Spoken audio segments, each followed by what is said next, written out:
राष्ट्र सर्वप्रथम राष्ट्र सर्वप्रथम राष्ट्र सर्वप्रथम राष्ट्र सर्वप्रथम राष्ट्र सर्वप्रथम की बात ललित सुमन के साथ कार्यक्रम में आप सभी राष्ट्रवासियों का हार्दिक स्वागत है।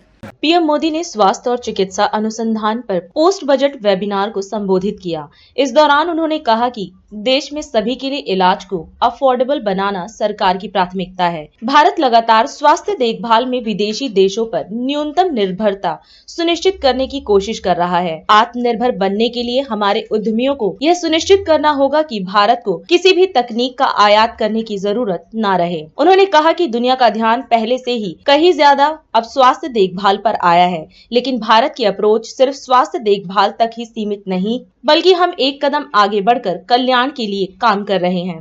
जब हम हेल्थ केयर की बात करते हैं तो इसे प्री कोविड एरा और पोस्ट पैंडेमिक एरा इसके विभाजन के साथ देखना चाहिए। कोरोना ने पूरे विश्व को ये दिखाया और सिखाया भी कि जब इतनी बड़ी आपदा होती है तो समृद्ध देशों की विकसित व्यवस्थाएं भी ध्वस्त हो जाती हैं।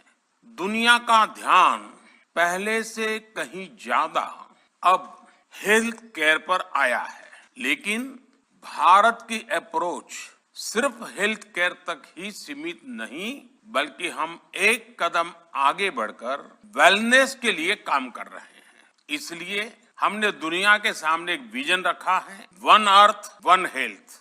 बीते वर्षों के बजट में भारत ने इन सभी विषयों पर बहुत ध्यान दिया है। हमें निरंतर कोशिश कर रहे हैं कि भारत की विदेशों पर निर्भरता कम से कम रहे। ऐसे में आप सभी स्टेक होल्डर्स की बहुत बड़ी भूमिका है। हमने हेल्थ केयर को सिर्फ हेल्थ मिनिस्ट्री तक ही सीमित नहीं रखा है, बल्कि whole of the government approach पर बल दिया है। भारत में इलाज को एफोर्डेबल बनाना हमारी सरकार की सर्वोच्च प्राथमिकता रही। आयुष्मान भारत के तहत 5 लाख रुपए तक के मुफ्त इलाज को ये सुविधा देने के पीछे हमारे मन में यही भाव है। इसके तहत अभी तक देश के करोड़ों मरीजों के लगभग 80,000 करोड़ रुपए जो बीमारी में उपचार के लिए खर्च होने वाले थे, वो खर्च होने से बचे हैं। अभी 7 मार्च को ही कल देश जन औषधि दिवस मनाने जा रहा है। आज देश भर में करीब 9,000 जन औषधि केंद्र हैं। इन केंद्रों पर बाजार से बहुत सस्ती कीमत पर दवाएं उपलब्ध हैं। इससे भी गरीब और मिडिल क्लास परिवारों को लगभग सिर्फ दवाई खरीद करने में 20,000 करोड़ रुपए की बचत हुई है। साथियों, गंभीर बीमारियों के लिए देश में अच्छे और आधुनिक हेल्थ इंफ्रा का होना उतना ही जरूरी है।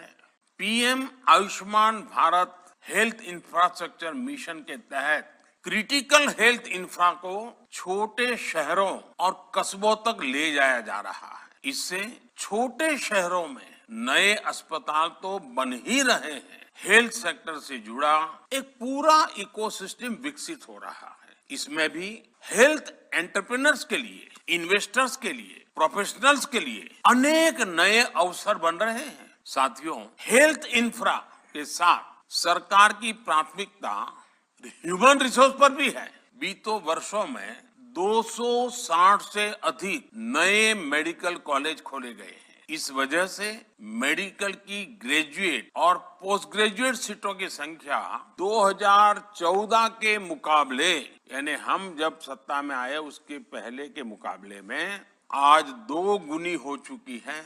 आप भी जानते हैं कि सफल डॉक्टर के लिए सफल टेक्नीशियन बहुत आवश्यक है। इसलिए इस वर्ष के बजट में नर्सिंग क्षेत्र के विस्तार पर बल दिया गया है। आधुनिक मेडिकल इंफ्रास्ट्रक्चर से लेकर मेडिकल ह्यूमन रिसोर्स तक देश में हो रहे प्रयासों का एक और पक्ष है। ये जो नई फैसिलिटी देश में तैयार कर रहे हैं, नई कैपेसिटी तैयार कर रहे हैं, उसका लाभ सिर्फ देशवासियों को स्वास्थ्य सुविधाओं तक सीमित नहीं रहने वाला है। अब दुनिया बहुत ही एक दूसरे से जुड़ चुकी है। ये भारत को दुनिया का सबसे आकर्षक मेडिकल टूरिज्म डेस्टिनेशन बनाने के लिए बहुत बड़ा अवसर हमारे सामने है।